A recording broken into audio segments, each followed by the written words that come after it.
Pusat data AI kehabisan daya, tapi bukan seperti yang kamu kira. Inilah alasan sebenarnya di balik berita itu. AI sangat boros daya sehingga mempengaruhi milikmu. Perkembangan AI dapat membuat pusat data menyebabkan kelangkaan listrik. Karena konsumsi energi AI yang meningkat menyoroti efisiensi pusat data. Ribuan lainnya juga menyampaikan hal serupa. Pusat data AI menghabiskan listrik kita dan konsumsi energinya melebihi produksi. Hal ini memang benar. GPU, inti pemrosesan AI, dapat membuat pusat data memakai listrik hingga 10 kali lebih banyak dari fasilitas biasa. Namun, meski kita bisa menciptakan 100 pembangkit listrik tenaga nuklir baru secara instan, masalahnya tetap tidak selesai. Mengapa? Karena ada hal yang terlewat di sini.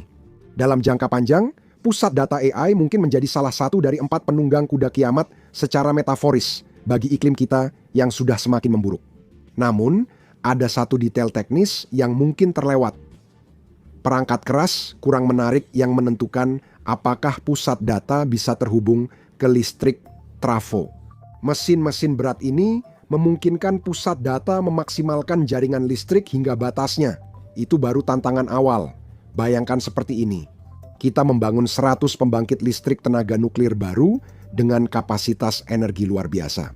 Ini seperti punya Ferrari yang bisa melaju sangat cepat dan Anda bisa memacunya seharian di jalanan terbuka.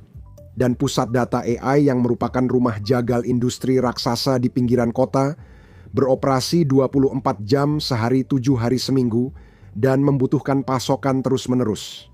Jaringan listrik, kabel, gardu, dan trafo adalah jalannya. Jika jalanan tak menampung lalu lintas, Ferrari itu sia-sia, disinilah peran trafo. Bayangkan Ferrari Anda harus melewati jalan macet menuju rumah jagal.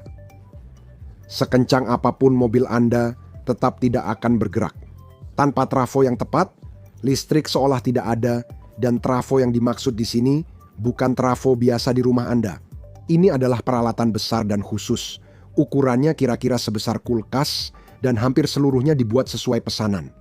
Bagaimana sebenarnya trafo bekerja dan apa yang membuatnya begitu istimewa untuk tugasnya? Tidak praktis membangun pusat data AI di dekat pembangkit listrik karena sebagian besar listriknya harus menempuh jarak puluhan hingga ratusan mil. Trafo di sumber menaikkan tegangan agar listrik bisa menempuh jarak jauh tanpa banyak kehilangan daya. Seperti Ferrari mengisi bahan bakar, memanaskan mesin, lalu melaju kencang di jalan tol. Namun, saat Ferrari mendekati rumah jagal, mobil itu harus melambat. Jika tidak, akan menabrak gedung dan memicu bola api besar. Hal serupa terjadi pada listrik. Kamu butuh trafo kedua di pusat data AI untuk menurunkan tegangan. Kalau kamu tidak mendapatkan trafo penurun tegangan itu, maka tegangan mentahnya kemungkinan besar akan merusak semuanya, tapi itu belum seberapa. Trafo penurun tegangan saat ini sangat sulit didapatkan. Begitu ledakan AI terjadi, sekitar tahun 2020, perusahaan-perusahaan langsung menyerbu dan mereka memborong pasokan yang memang sudah sedikit. Dan produksinya sampai sekarang masih belum bisa mengejar, bahkan masih jauh. Nah, disinilah masalahnya jadi makin rumit. Kelangkaan ini memburuk karena hal yang awalnya nyaris tak terlihat. Banyak perusahaan tak hanya membangun pusat data, tapi juga segera memesan cadangan listrik untuk pusat data yang belum ada.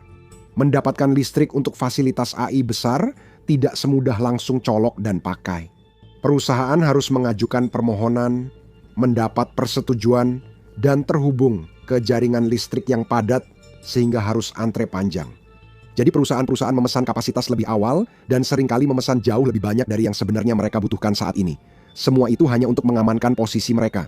Bukan karena mereka pasti akan menggunakannya, tapi karena kalau mereka tidak memesannya, orang lain yang akan melakukannya. Ini menciptakan apa yang pada dasarnya disebut kemacetan semu. Secara teori, jaringan listrik tampak penuh karena semua daya telah dipesan, meski sebagian permintaan sebenarnya spekulatif. Beberapa proyek akan tertunda, dikurangi skalanya atau ditinggalkan, sementara jaringan listrik tidak membedakan hal tersebut. Perusahaan utilitas dan operator harus menganggap semua permintaan penting, sehingga perlu memesan ruang, merencanakan sumber daya dan peningkatan, serta kadang peralatan. Waktu tunggu bertambah karena kekurangan trafo, situasinya pun makin parah. Seberapa besar kesenjangan pasokan trafo? Nah, pada awal tahun 2024 waktu, tunggu untuk trafo baru bisa mencapai hingga 4 tahun. Dan itu bukan sesuatu yang sulit untuk dilihat. Permintaan tinggi ditambah pasokan rendah adalah rumus yang pasti menyebabkan biaya melonjak tajam. Tapi masa sih separah itu? Bisa, memang separah itu. Biaya trafo naik hingga 70% sejak 2020 sehingga hanya pesaing besar yang mampu membayar. Anda mungkin mengira orang akan menyadari hal ini karena kejadian serupa pernah terjadi di 1980-an. Jaringan listrik Amerika dibangun pada 60-an dan 70-an. Industri trafo Amerika tumbuh pesat. Namun pada 1980-an manufaktur Amerika Serikat dipindahkan ke luar negeri. Negara ini kini mengandalkan produsen asing, khususnya Meksiko dan Tiongkok, untuk 80% pasokan trafo. Namun, hambatan kebutuhan energi pusat data ini bukan hanya pada manufaktur trafo. Ini juga tentang bahan dasar pembuatan trafo, yaitu tembaga dan baja listrik. Harga kedua bahan naik 2 kali lipat dari 2020 hingga 2024. Itu berarti komponen, proses manufaktur, dan produk yang lebih mahal. Jadi, berapa banyak perusahaan di Amerika Serikat yang bisa membuat barang-barang ini? Satu AK Steel dan satu perusahaan dengan berbagai macam produk tidak berada dalam posisi untuk benar-benar meninggalkan semua hal lain dan mengabdikan seluruh waktu serta sumber daya mereka hanya untuk masalah transformator. Meski dilakukan, mereka mungkin tetap tak mampu penuhi permintaan tinggi itu. Tapi tentu saja, dengan permintaan sebesar ini, perusahaan-perusahaan baru pasti akan bermunculan dan produsen yang sudah ada akan langsung beralih menjadi raksasa pembuat transformator dalam semalam, bukan? Yah, banyak ekonom masih khawatir bahwa ledakan AI ini pada akhirnya akan terbukti sebagai gelembung. Spekulasi yang merajalela dan penilaian yang berlebihan bisa menyebabkan kehancuran dan nilai pasar anjlok. Dan itu membuat perusahaan-perusahaan berhati-hati untuk bertaruh habis-habisan hanya untuk akhirnya tidak mendapatkan pengembalian investasi. Namun, meski ekonom hanya pesimis dan AI sangat kokoh, masih ada jebakan ekonomi lain yang siap menanti.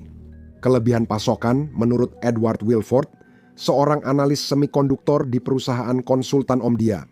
Kita belajar bahwa menutupi kekurangan justru bisa menyebabkan kelebihan pasokan.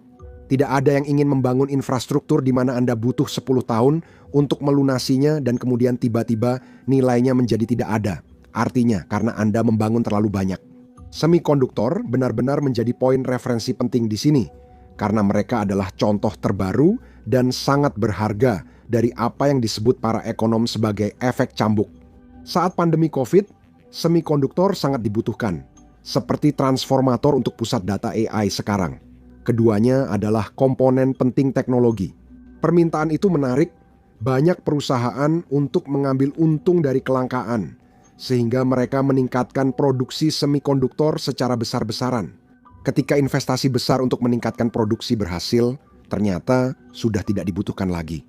Permintaan turun drastis hingga tak lagi layak untuk investasi baru di tengah kelebihan pasokan. Pergerakannya cepat, lalu kembali menghantam seperti cambuk banteng. Setiap masalah pasti ada solusi, meski mungkin butuh investasi besar di energi terbarukan. Jika AI berkembang, permintaan trafo step down juga akan naik. Menjaga pasokan tetap seimbang jadi seperti perlombaan. Pusat data tak bisa menang, tapi ini menimbulkan pertanyaan yang tak ingin dijawab siapapun. Apakah ini benar-benar menyelesaikan masalah besar terkait kebutuhan listrik untuk menjalankan industri AI? Atau kita sebenarnya hanya menunda masalah saja sampai titik ini? Sudah beberapa tahun diprediksi pusat data AI akan mengonsumsi listrik sebesar yang dulu hanya digunakan kota-kota pada titik itu. Ini bukan hanya soal listrik, tapi juga lahan karena kampus pusat data terus membesar dan di mana ada energi pasti ada panas. Jika terlalu panas, mereka bisa mati. Untuk mengatasi masalah ini, akan dibutuhkan air dalam jumlah yang sangat besar dan kita tidak punya persediaan yang tak terbatas. Pertanyaannya, siapa yang diprioritaskan? Pusat data AI atau manusia? Tanpa modernisasi besar, Beberapa perkiraan menunjukkan tekanan pada jaringan listrik Amerika dapat menimbulkan biaya hingga 150 miliar dolar Amerika per tahun bagi bisnis di Amerika. Jika ekspansi AI terus meningkat, angka tersebut kemungkinan tak akan turun. Namun, saat ini industri AI tampaknya memilih menunda masalah ini. Serangkaian masalah harus dihadapi, seperti biaya hidup dan suhu global yang terus naik ke tingkat tak tertahankan. Pada titik tertentu, kita harus bertanya pada diri sendiri, apa yang terjadi ketika kita benar-benar kehabisan jalan? Sekarang, cari tahu mengapa pemadaman listrik global bisa membunuhmu lebih cepat dari Perang Dunia Ketiga atau tonton ini saja.